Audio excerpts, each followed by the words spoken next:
This is Cassie, number 41, and I'm the sophomore in NCUE. Celeste, Headlee, 10 ways to have a better conversation. Alright, I want to see a show of hands. How many of you have unfriended someone on Facebook because they say something offensive about politics or religion, childcare, food, laughter? And how many of you know at least one person that you avoid because you just don't want to talk to them? Laughter. You know, it used to be that in order to have a polite conversation, we just had to follow the advice of Harry Hitchings in My Fair Lady. Stick to the weather and your health. But these days, with climate change and anti-vaccine, those subjects, laughter, are not safe either. So this world that we live in, this world in which every conversation has the potential to develop into an argument, where our politicians can speak to one another, and where even the most trivial of issues have someone fighting both passionately for it and against it. It's not normal. Pew Research did a study of 10,000 American adults, and they found that at this moment we are more polarized, we are more divided than we ever have been in history. We are less likely to compromise, which means we are not listening to each other, and we make decisions about where to live, who to marry, and even who our friends are going to be, based on what we already believe. Again, that means we're not listening to each other. A conversation requires a balance between talking and listening, and somewhere along the way, we lost that balance. Now part of that is due to technology. The smartphones that you all either have in your hands or close enough that you could grab them really quickly. According to Pew Research, about a third of American teenagers send more than 100 texts a day, and many of them, almost of them, are more likely to text their friends than they are to talk to them face to face. There is this great piece in the Atlantic. It was written by a high school teacher named Paul Bartwell, and they gave his kids a communication project. He wanted to teach them how to speak on a specific subject without using notes. And he said this: I came to realize, laughter. I came to realize that conversational competence might be the single most overlooked skill we fail to teach. Kids spend hours each day engaging with ideas and each other through screens, but rarely do they have an opportunity to hone their interpersonal communications skills. It might sound like a funny question, but we have to ask ourselves, is there any 21st century skill more important than being able to sustain coherent, confident conversation? Now I make my living talking to people. Nobel Prize winners, truck drivers, billionaires, kindergarten teachers, heads of state, Plumbers. I talk to people that I like. I talk to people that I don't like. I talk to some people that I disagree with deeply on the personal level, but I still have a great conversation with them. So I'd like to spend the next 10 minutes or so teaching you how to talk and how to listen. Many of you have already heard a lot of advice on this. Things like look the person in the eye. Think of interesting topics to discuss in advance. Look, nod, and smile to show that you are paying attention. Repeat back what you just heard or summarize it. So I want you to forget all of that. It is crap. Laughter. There is no reason to learn how to show you are paying attention if you are in fact paying attention. Laughter. Applause. Now, I actually use the exact same skills as the professional interviewer that I do in regular life. So I'm going to teach you how to interview people. And that's actually going to help you learn how to be better conversationalist. Learn to have a conversation without wasting your time, without getting bored, and please God, without offending anybody. We've all had already great conversations. We've had them before. We know what it's like. The kind of conversation where you walk away feeling engaged and inspired, or where you feel like you've made a real connection or you've been perfectly understood. There is no reason why most of your interactions can't be like that. So I have 10 basic rules. I'm going to walk you through all of them, but honestly, if you just choose one of them and masters it, you're already enjoying better conversations. Number 1, don't multitask. And I don't mean just set down your cell phone or your tablet or your car keys or whatever is in your hand. I mean, be present. Be in that moment. Don't think about your argument you had with your boss. Don't think about what you are going to have for dinner. If you want to get out of the conversation, get out of the conversation. But don't be half in it and half out of it. Number 2, don't pontificate. If you want to state your opinion without any opportunity for response or argument or pushback or growth, write a blog. Laughter. Now, there's a really good reason why I don't allow pundits on my show, because they are really boring. If they're conservative, they are going to hate Obama and food stamps and abortion.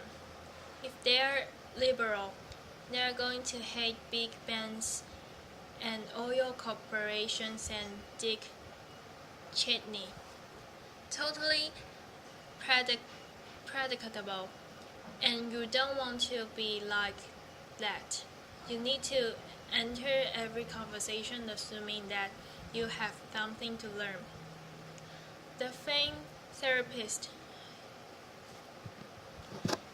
M. Scott Peck said that true listening requires a setting aside of oneself, and sometimes that means setting aside your personal opinion. He said that sensing this acceptance, the speaker will become less and less vulnerable and more likely to open up the inner recesses of his or her mind to the listener. Again, assume that you have something to learn. Bill Nye, everyone you will ever meet knows everything that you don't.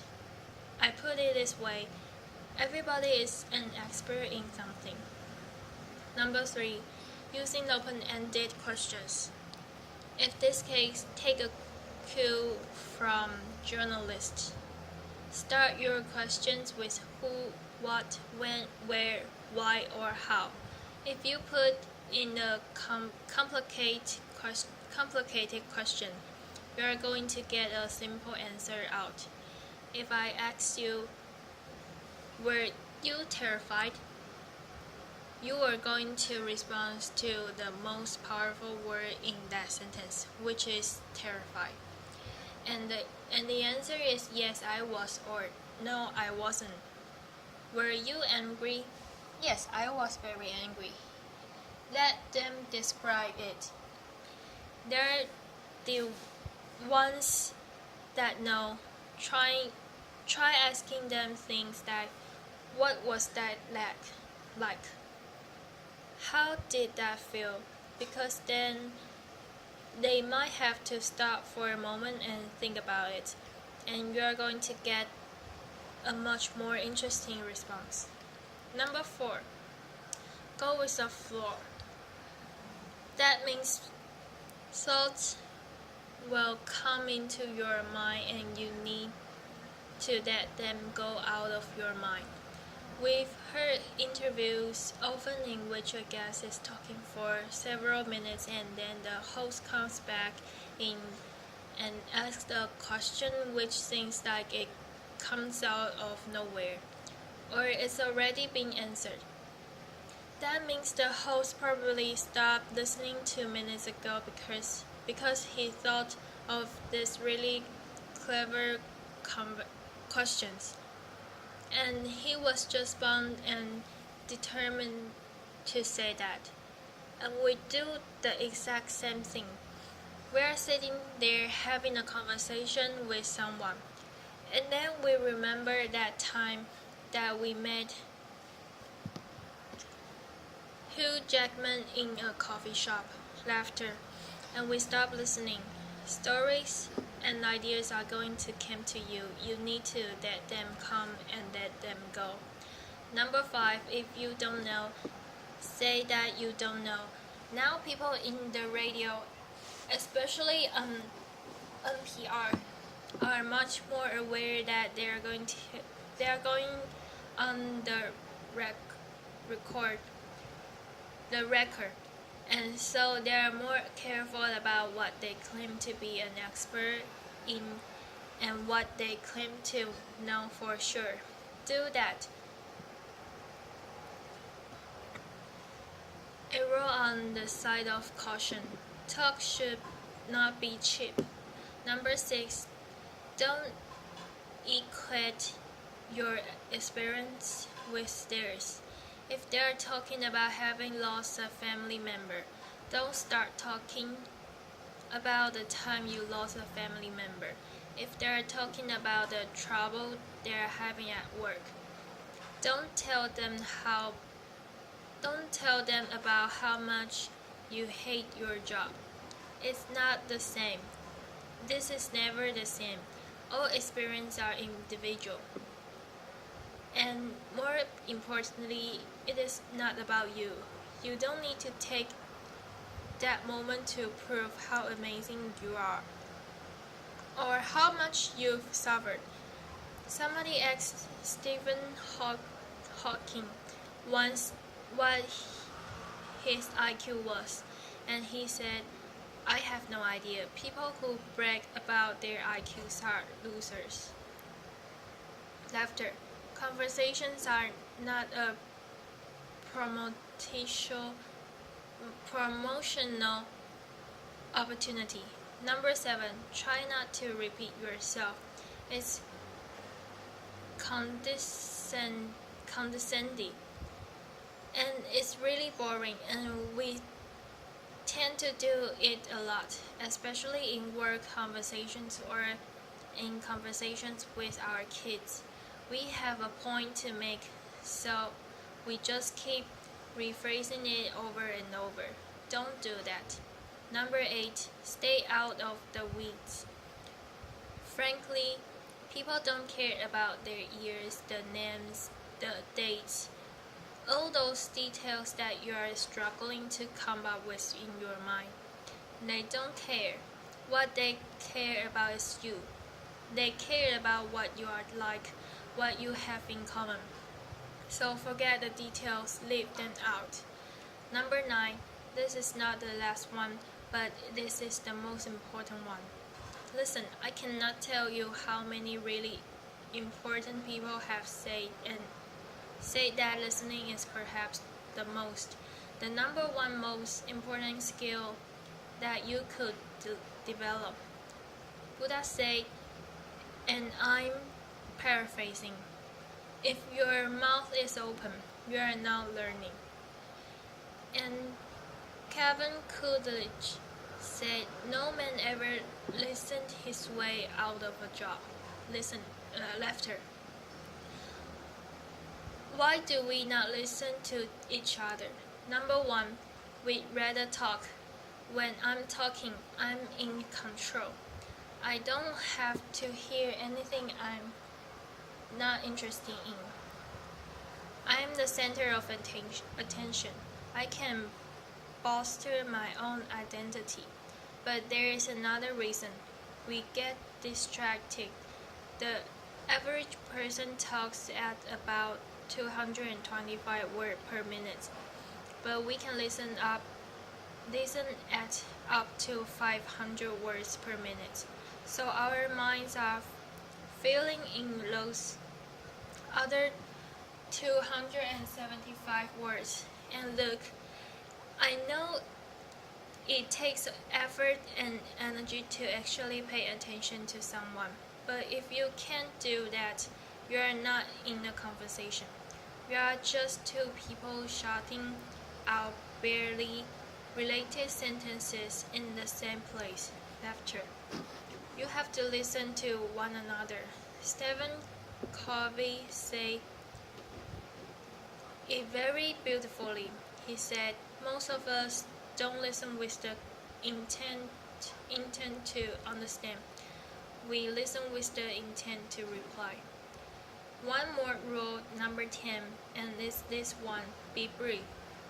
A good conversation is like a miniskirt, short enough to retain interest, but long enough to cover the subject, my sister. Laughter, applause. All of this boils down to the same basic concept, and it is this one, be interested in other people. You know, I grew up with a very famous grandfather, and there was kind of a ritual in my home. People would come over to talk to my grandparents, and after they would leave, my mother would come over to us and she'd say, do you know who that was? She was the runner-up to Miss America. He was the mayor of Sacramento. She won a Pulitzer Prize. He's a Russian ballet dancer, and I kind of grew up assuming everyone has some hidden amazing thing about them. And honestly, I think it's what makes me a better host. I keep my mouth shut as often as I possibly can. I keep my mind open, and I'm always prepared to be amazed, and I'm never disappointed. You do the same thing. Go out, talk to people, listen to people, and most importantly, be prepared to be amazed. Thanks. Applause.